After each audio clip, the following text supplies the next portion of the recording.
kind waitress helping orphan kids.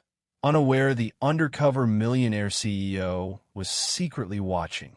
What if a waitress's simple act of kindness was twisted into a crime, potentially ruining her life? You'll root for Juniper as she fights back, but you won't believe the shocking secret the undercover CEO watching her carries a twist that changes everything. Subscribe, like, and listen now to uncover the full story of Beneath the Neon. The clatter of ceramic plates hitting the linoleum floor echoed the sharp crack in Juniper Evans' composure. And I have witnesses saying you've been taking inventory out the back door every night for weeks. Carl's voice, usually oily and falsely jovial, was now pitched high with fury, spittle flying as he jabbed a finger towards her. The accusation hung thick and poisonous in the air of Cole's diner, amplified by the sudden, shocked silence of the remaining late-night staff and the two weary truckers nursing coffee at the counter. Juniper stood frozen, the remnants of a dropped bus tub, dirty plates, crumpled napkins, half-eaten fries scattered around her worn sneakers. Her usual bright smile had vanished, replaced by disbelief and a rising tide of fear. Her heart hammered against her ribs, a frantic bird trapped in a cage. "Carl, that's not I wouldn't," she stammered, the words catching at her throat. Her mind raced, trying to grasp the suddenness, the sheer venom of the attack. The leftovers, yes, she took leftovers. Day-old bread, slightly bruised apples, cookies nearing their expiration date. Food destined for the bin. But stealing inventory? Cases of supplies? That was a lie. A dangerous, job-ending lie.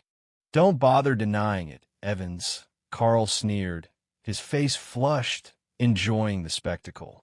He was the night manager, a man whose ambition far outweighed his competence, known for his petty tyrannies and slick excuses.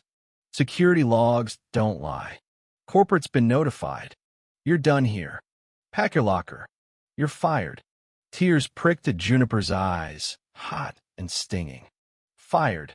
The word felt like a physical blow. Her mind flashed to her mother, frail and waiting for news about the experimental heart treatment the insurance barely covered. It flashed to her younger brother, Ben, his college application deadlines looming, the fees a constant, gnawing worry. Minimum wage barely kept them afloat. Losing this job would sink them. "But why?" she whispered, the question hanging unanswered. "Why this? Why now?" From a shadowed booth in the corner, a man nursing a cup of black coffee lowered his newspaper slightly. His eyes, sharp and observant beneath the brim of a worn baseball cap, missed nothing. He'd been coming in late for the past week, quiet, unassuming, just another face seeking refuge in the diner's fluorescent glow. He watched Carl's performance, noted Juniper's genuine shock and distress, saw the flicker of fear, not guilt, in her eyes. He'd seen her take the bags, yes. He'd followed her, expecting something illicit, something greedy. What he'd found instead had lodged itself deep in his chest, a complicated knot of surprise and reluctant admiration. Now, witnessing this public crucifixion, he felt a different kind of heat rising within him. He remained still, blending into the background, but his jaw tightened. Carl's accusations felt wrong, staged. And Everett Cole, CEO of Cole's Diner Incorporated, didn't like things feeling wrong in his establishments. Especially not this wrong. He folded his newspaper deliberately, the crisp sound cutting through the tension, a silent promise of intervention yet to come. The night had just taken a sharp, unexpected turn. Juniper Evans wasn't naive. At 25, working the graveyard shift at Cole's Diner on the outskirts of Chicago, she understood the precariousness of her situation. Life hadn't dealt her the easiest hand. Her father had walked out years ago, leaving a pile of debt and a fractured family. Her mother, bless her resilient spirit, battled chronic heart failure, a relentless condition requiring medication that cost more than Juniper's weekly paycheck and whispers of a new, expensive surgical procedure that seemed impossibly out of reach. Then there was Ben, her bright, lanky 15-year-old brother, already dreaming of engineering programs at universities that might as well have been on the moon, financially speaking.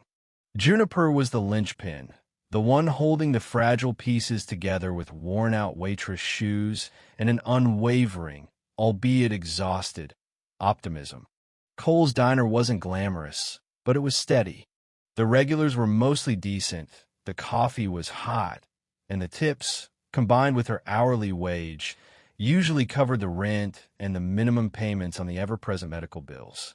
The diner had a policy unspoken, but generally tolerated by previous managers allowing staff to take home food items past their prime display date, but still perfectly edible. Day-old muffins, bread nearing its sell-by, slightly soft fruit. Waste not, why not? For Juniper, this wasn't just about saving a few dollars on groceries. A few blocks away, nestled behind a chain-link fence often draped with laundry, stood the St. Jude's Home for Children. Juniper had discovered it one night months ago, drawn by the quiet murmur of kids playing late in the small, floodlit yard. She'd seen the strained faces of the caregivers, heard snippets of conversations about tight budgets and stretching meals. That night, clutching a bag of unsold bagels, an idea sparked. It started small, leaving a bag tied discreetly to the fence. Then, tentative interactions, whispered words through the wire mesh. Soon, it became a ritual. After her shift, she'd carefully pack the permitted leftovers bread, cookies, sometimes unsold soup containers in plain paper bags. She'd walk the quiet streets, the cool night air a brief respite, and deliver her small offering. Not stealing inventory, never taking fresh supplies meant for customers, just redirecting food that would otherwise become landfill fodder. It was a tiny act of rebellion against waste, a small gesture of solidarity. She knew Carl wouldn't approve. He saw waste as a rounding error, not a missed opportunity for kindness. So she kept it quiet, timing her departure after he'd usually left, thinking no one noticed. She hadn't noticed the man in the corner booth. Everett Cole, 40, founder and CEO, hadn't built his nationwide diner chain by being sentimental. He was sharp, driven, and lately concerned. Not just about a dip in sales figures at this particular location, but about a series of anonymous complaints regarding mismanagement, poor staff morale, and inventory discrepancies specifically pointing towards the night shift. Standard procedure dictated an internal audit, but Everett preferred a hands-on approach for potentially serious issues. He believed you couldn't understand the engine without getting grease on your hands. So, he donned worn jeans, a faded flannel shirt over a company polo, logo hidden, and a baseball cap, becoming just another anonymous customer observing the late-night rhythm of his own business. He'd seen Juniper packing the bags. His initial assumption, colored by the anonymous complaints, was theft for resale. It fit the narrative he'd been warned about. He'd followed her, discreetly, his executive sedan parked blocks away, expecting to see a shady handoff or a dumpster drop for later collection. Instead, he'd watched, hidden in the shadows across from St. Jude's as she passed bags through the fence to eager small hands, her voice soft, her smile genuine even in the dim light. He saw her kneel, listened to a little girl's story about a lost tooth, promised to bring apple slices next time if she could. It resonated uncomfortably with memories of his own lean childhood in subsidized housing, nights when his own stomach ached with emptiness. He'd done this for several nights, confirming the pattern, the quiet consistency of her actions, a stark contrast to the picture painted by the complaints and Carl's increasingly defensive reports. He was still processing this dissonance when Carl launched his attack. Everett recognized the manager's bluster, the way he deflected questions about inventory shrinkage during their brief, disguised chat earlier. He suspected Carl was using Juniper as a scapegoat. The inciting incident wasn't just Carl's verbal assault. It was the formalization of the accusation. Carl wouldn't just fire her. He'd have filed a report citing theft of company property. This triggered a process. It put Juniper in official jeopardy, requiring her not just to deny, but to actively disprove the charge to save her job, her reputation, and potentially face legal consequences if Carl pushed it. For Everett, witnessing this calculated cruelty, coupled with his own observations of Juniper's kindness and Carl's suspected deceit, became his inciting incident.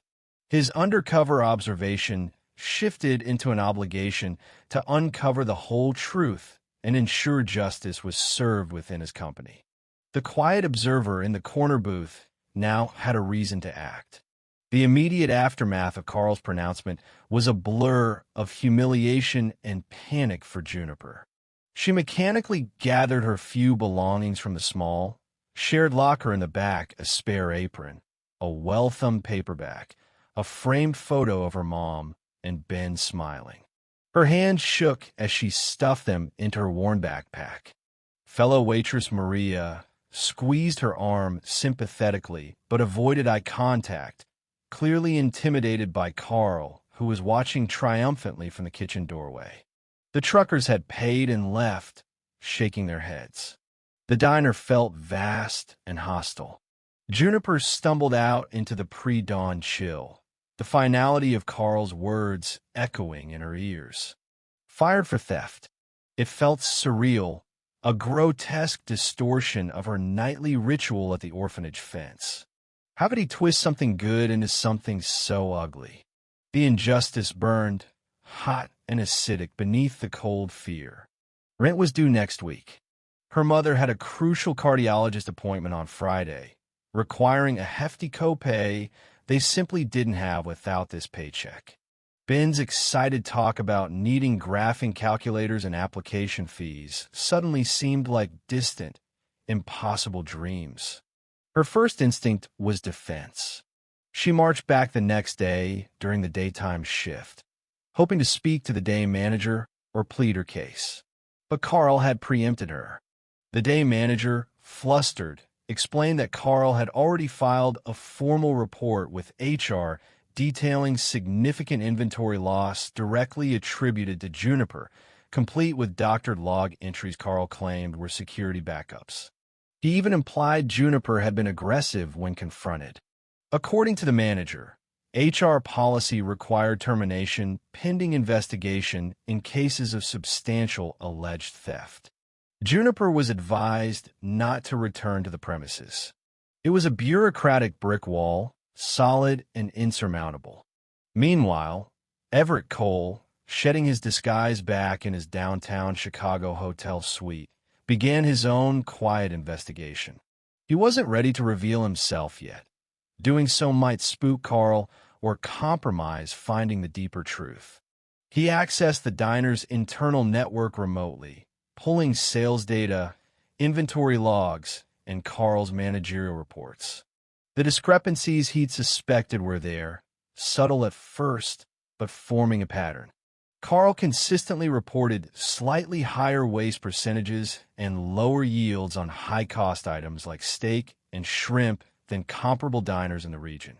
Small amounts, easily overlooked individually, but cumulatively significant. He cross-referenced delivery manifests with reported inventory again, small but persistent gaps. Everett returned to the diner, still in disguise, over the next few nights. He engaged other staff members in casual conversation, asking about morale, procedures, Carl's management style. He heard whispers of Carl's short temper, his habit of borrowing small amounts from the till and replacing them later, or sometimes not. His unexplained new watch, the way he always handled the cash deposits himself. Maria, the waitress who'd shown Juniper silent sympathy, nervously confided in the friendly regular, Everett, about how Carl often adjusted time cards, shaving off minutes here and there, and how everyone was afraid to speak up. She mentioned Carl seemed particularly stressed about money lately. Juniper, desperate, realized simple denial was useless. Carl had built a case, however flimsy. She needed proof of her innocence, or better yet, proof of Carl's guilt. Her mind went back over the past few weeks. Carl's nervousness during deliveries, the way he quickly locked the storeroom, his muttered complaints about needing cash. Then she remembered something specific. Carl often threw out the official, detailed end-of-shift zero reports, which showed precise cash, card, and payout totals, after making his own summary notes, claiming it was streamlining. But Juniper, meticulous by nature, had sometimes retrieved them from the bin atop the other trash before taking it out, smoothing them out to double-check her own tip calculations against the recorded credit card tips. She hadn't thought much of it, just habit. Did she still have any? Rummaging through a box of old pay stubs and receipts at home, her heart leaped. Yes, she found 3 crumpled zero reports from different nights over the last month. Smoothing them out, she compared the detailed cash totals with the deposit slips she occasionally saw Carl fill out. He usually did in the office, but sometimes rushed it at the counter. There were discrepancies. Small, maybe $20 to $50 each time, but consistently less cash deposited than recorded on the official report. It wasn't definitive proof of large-scale embezzlement, but it showed Carl was handling cash improperly, potentially pocketing small amounts regularly. It was something. The pressure mounted. A notice arrived from her mother's clinic. The copay for the upcoming specialist visit and test was $300, due up front. Failure to pay meant rescheduling, potentially delaying critical assessment for the new procedure. Ben came home deflated. His guidance counselor had stressed the importance of visiting potential colleges, another expense they couldn't afford. Juniper felt the walls closing in. She thought about the quiet man in the corner booth, the one who seemed to be watching everything. He looked kind, observant. Maybe he'd seen something? It was a long shot, a desperate grasp at a straw. The next evening, steeling her nerves, she went back to the diner, not as an employee, but as a customer. She sat in a booth, ordered coffee she couldn't really afford, and waited. When the man came in, settling into his usual spot, she took a deep breath, walked over, and slid into the opposite seat before she could lose her nerve. "Excuse me," she began, her voice trembling slightly. "I know this is strange, but I used to work here. I was fired the other night. You were here. Did you see anything?" Everett looked up, his expression carefully neutral, though internally surprised by her directness. "I saw the manager was upset," he said cautiously. "He accused me of stealing." Juniper whispered, tears welling up again. "Inventory. But I didn't. I took leftovers, yes, for the kids at ST. Jude's down the street, but only things the diner was throwing out. He's lying. I think he's the one doing something wrong." Impulsively, driven by desperation, she pulled out one of the crumpled zero reports and a corresponding deposit slip copy she'd managed to find. "Look, the cash total here doesn't match the deposit amount there. It's happened before." He throws these official reports out. Everett examined the documents, his eyes sharp. He recognized the zero report format, the deposit slip template. He saw the discrepancy. Combined with his own findings and the staff whispers, Juniper's fragmented evidence started painting a clearer picture. This wasn't just about leftovers anymore. This waitress, fired under suspicious circumstances, might have stumbled onto proof of the embezzlement he suspected. Her quiet act of kindness had inadvertently put her in the crosshairs of a cornered thief. The stakes had just significantly increased for everyone involved. Everett studied Juniper's face. The exhaustion was plain, the dark circles under her eyes testament to sleepless nights. But beneath the fear, there was a steely resolve, a refusal to be unjustly condemned. He saw the raw integrity he'd glimpsed at the orphanage fence, now coupled with a nascent, desperate shrewdness. She hadn't just come pleading. She'd come with fragmented, but potentially damning, evidence. She hadn't recognized him, of course. To her, he was just a sympathetic stranger, a potential witness she was gambling on. He looked again at the zero port and deposit slip. The numbers, though small, were undeniable. Carl wasn't just skimming. He was creating a false paper trail by discarding the official machine readouts and submitting his own doctor deposit records. This wasn't petty theft. It was systematic fraud. And he'd thrown Juniper under the bus to cover it up, likely panicked by the anonymous complaints that had triggered Everett's initial investigation. Everett made a decision. Continuing the undercover charade had diminishing returns. He had enough personal observation, corroborated by staff whispers, and now Juniper's fragmented proof, to justify escalating things. More importantly, Juniper was vulnerable. Carl knew she suspected something. Firing her was step one. Discrediting her was step two. What was step three? Everett couldn't risk leaving her exposed while he played detective. It was time to change the game. He leaned forward slightly, lowering his voice. "Juniper," he said, using her name deliberately, watching her eyes widen slightly in surprise. "My name is Everett Cole."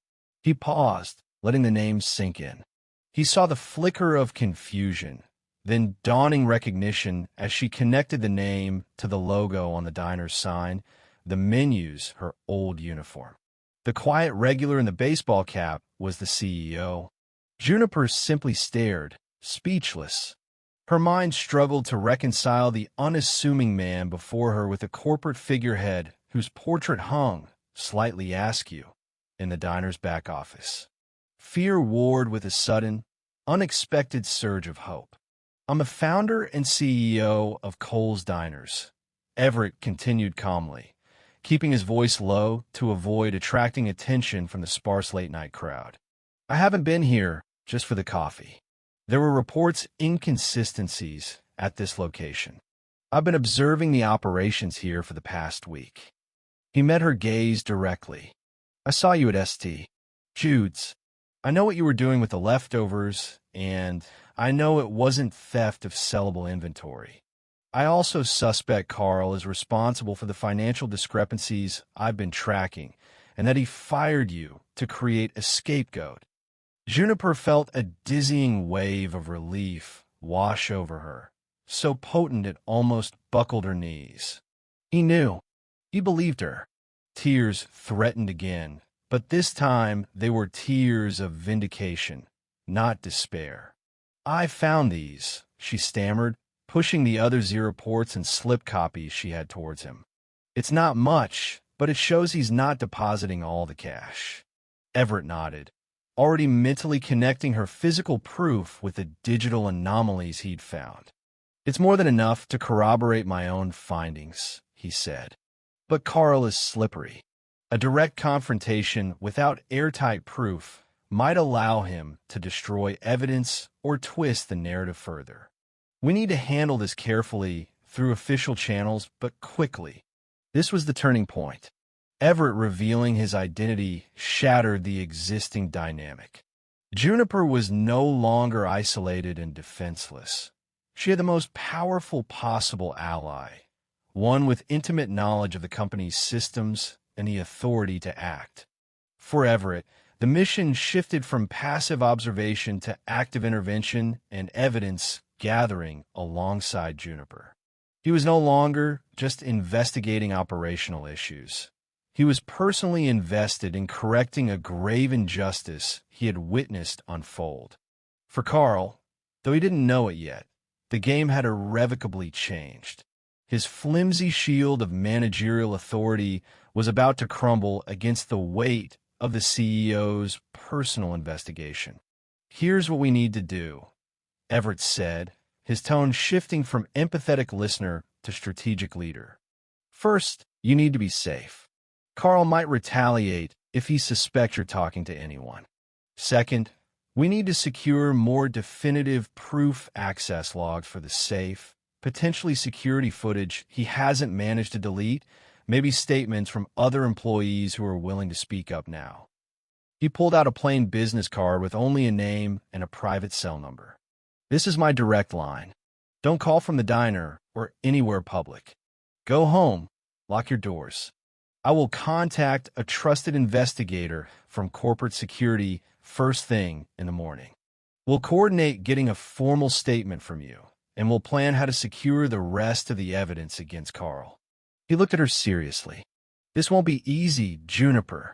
Carl won't go down quietly. But you're not alone in this anymore. I give you my word. We will uncover the truth, and your name will be cleared. Juniper clutched the business card, its crisp edges a tangible symbol of hope.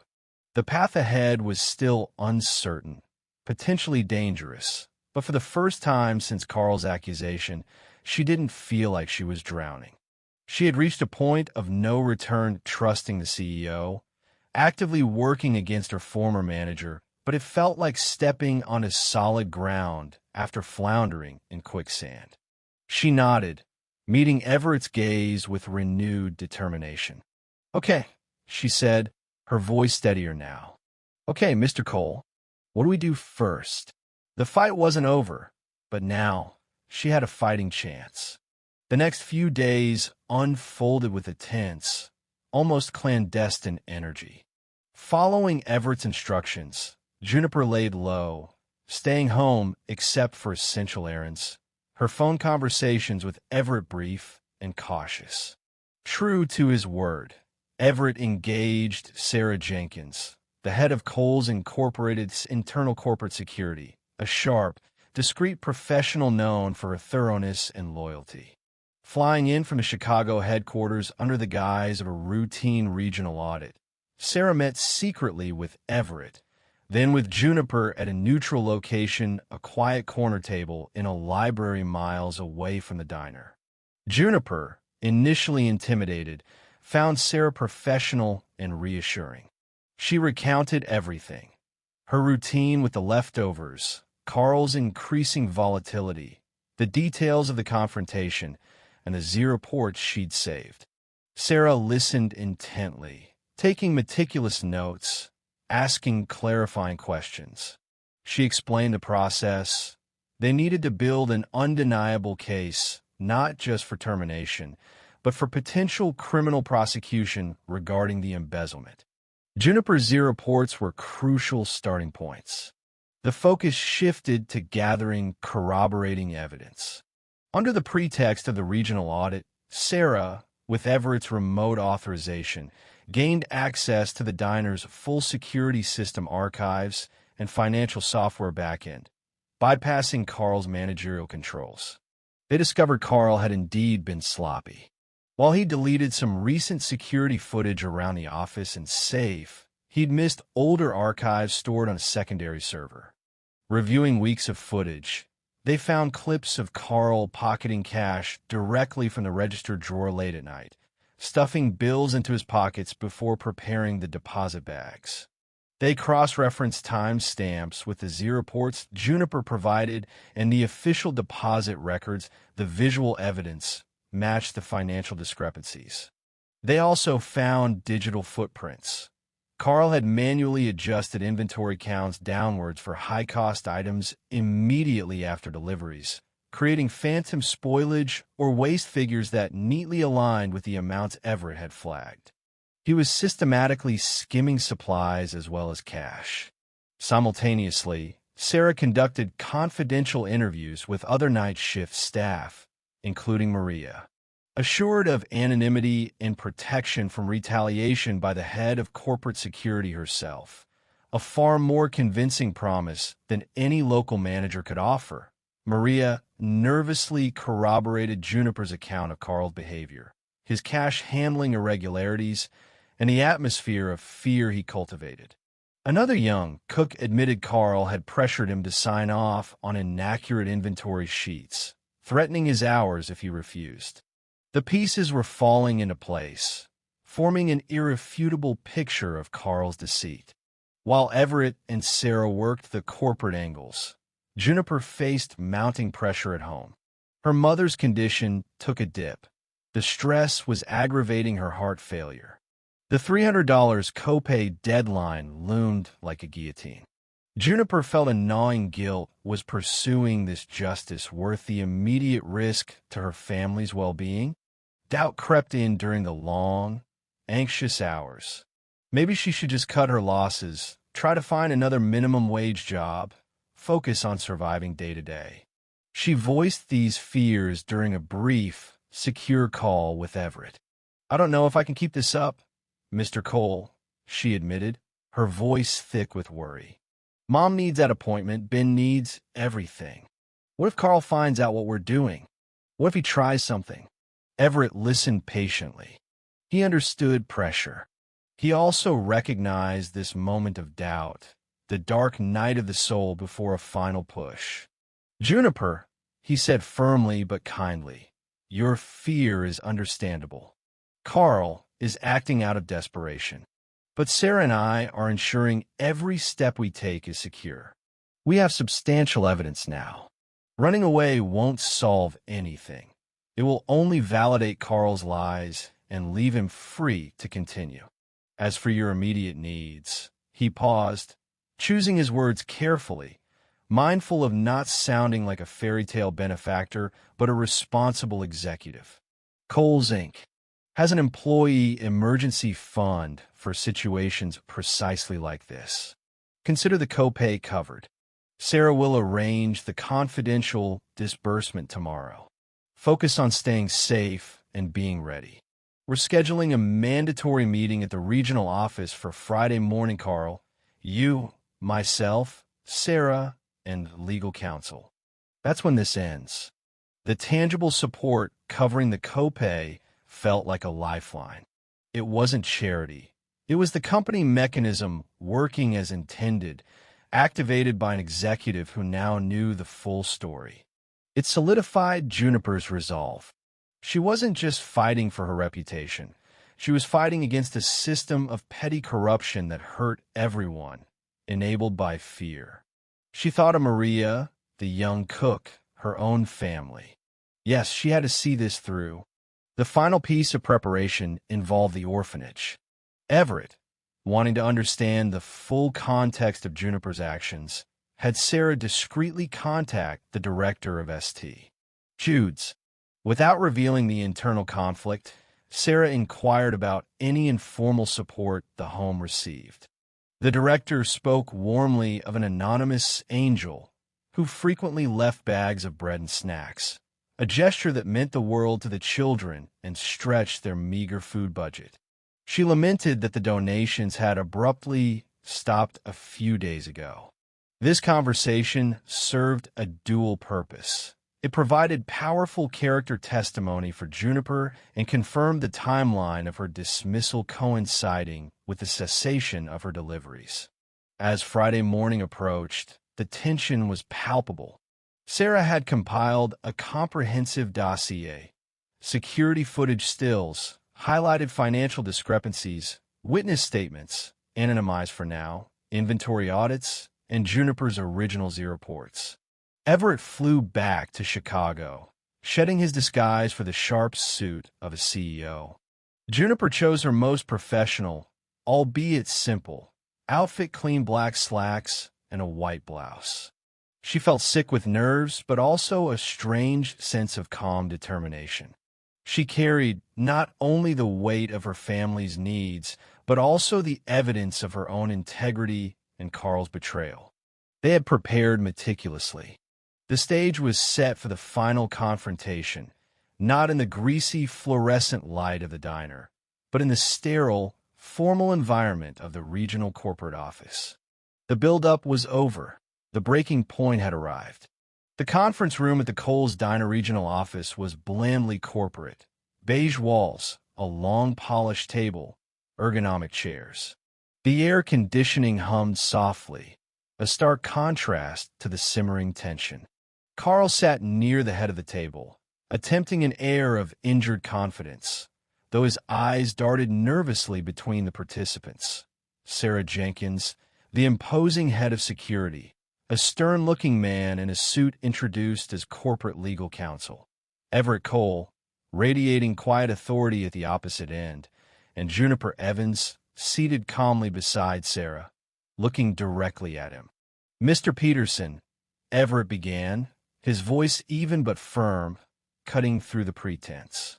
"We've convened this meeting to discuss serious irregularities reported at the South Chicago diner location under your management, specifically regarding inventory control, cash handling procedures, and the recent termination of MS. Evans." Carl immediately launched into his practice defense. "Mr. Cole, MS. Jenkins," he said, affecting an earnest tone. "As I reported, we had a significant issue with employee theft. MS. Evans was caught red-handed taking company property. I followed protocol precisely. The inventory losses, the cash shortages, it all points directly to her. I have documentation." "Indeed, you do," Sarah Jenkins interjected smoothly, placing a thick binder on the table. "And so do we." She systematically dismantled Carl's narrative. She presented the security footage stills showing him pocketing cash. She displayed the comparative analysis of Juniper's salvage zero reports against Carl's falsified deposit records. She detailed the inventory manipulation discovered in the back-end system, time-stamped to moments Carl was on duty and alone in the office. She referenced the anonymized statements from other employees regarding his intimidation tactics and financial pressures. Carl's face went from ruddy indignation to a sickly pale. He sputtered denials, tried to claim the footage was doctored, the zero reports meaningless scraps of paper. She must have framed me," he blustered, pointing a trembling finger at Juniper. She knew she was caught, so she tried to deflect. Juniper finally spoke, her voice quiet but clear, devoid of the tears and panic from the night she was fired. "Carl, I never stole inventory. I took food that was going to be thrown out, and I gave it to hungry children. You know that. You also know you've been skimming cash and covering it by blaming waste or shorting the deposits. I found the reports you threw away. This is ridiculous." Carl slammed his hand on the table, his composure finally cracking. "Are you going to believe this disgruntled waitress over your manager?" "Mr. Peterson." The legal counsel spoke for the first time, his voice dry and precise. "The evidence presented by MS. Jenkins is comprehensive and compelling. It indicates not only gross mismanagement, but potential felony theft and fraud." He slid a document across the table. "This is notice of your immediate termination from Cole's Diner Incorporated, effective immediately.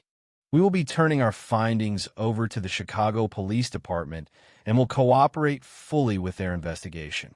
Carl stared at the termination letter, then at Everett's impassive face, then at Juniper's steady gaze. The fight drained out of him, replaced by sheer panic. He opened his mouth, then closed it again. There was nothing left to say. Security personnel, waiting discreetly outside, escorted a stunned and silent Carl Peterson from the room. The confrontation was over, not with shouting, but with the cold, hard weight of evidence. Justice, in this instance, arrived via meticulous documentation and corporate procedure. In the heavy silence that followed Carl's departure, Juniper let out a breath she hadn't realized she was holding. It was over. Her name was cleared. Everett turned to her, a look of respect in his eyes. "Juniper," he said, his tone softer now, "I want to offer my profound apologies for what you've endured. Carl abused his authority and our trust, and you were unjustly targeted. Your integrity, even under immense pressure, is commendable." He continued, outlining the immediate steps. "Your termination is officially rescinded, with back pay for the time missed. Furthermore, based on your clear understanding of procedure, even discovering Carl's zero-port discrepancies and the character you've shown, I'd like to offer you the position of assistant manager at our downtown flagship location, starting immediately.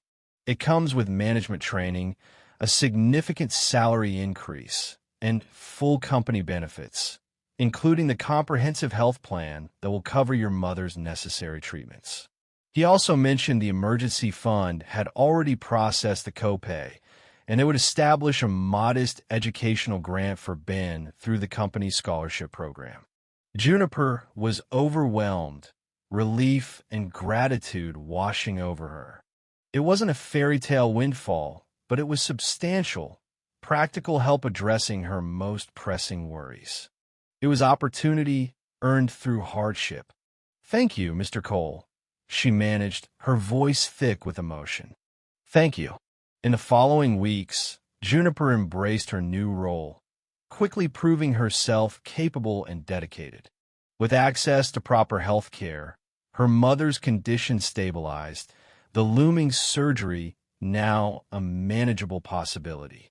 Ben, buoyed by the grant and his sister's improved situation, attacked his college applications with renewed vigor.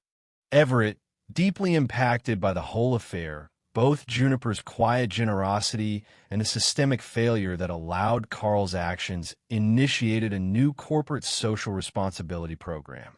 Inspired by Juniper's actions, but structured for sustainability, Cole's Community Table was launched as a pilot program in Chicago. It formalized partnerships with local shelters and children's homes, including St. Jude's, to donate surplus food safely and efficiently. Everett asked Juniper, alongside her management duties, to provide input and guidance for the program's development, recognizing her firsthand understanding of community needs. Months later, Juniper stood outside St. Jude's, this time not sneaking through the shadows, but unloading boxes from an official Cole's Diner van as part of the Community Table initiative. The kids still greeted her with excited cries, but now the exchange was open, sanctioned, part of something bigger. Ben, home for a weekend visit from his first semester at university, studying engineering, helped her carry a box. Her mother, though still needing care, was stronger, her laughter echoing Juniper's own relief.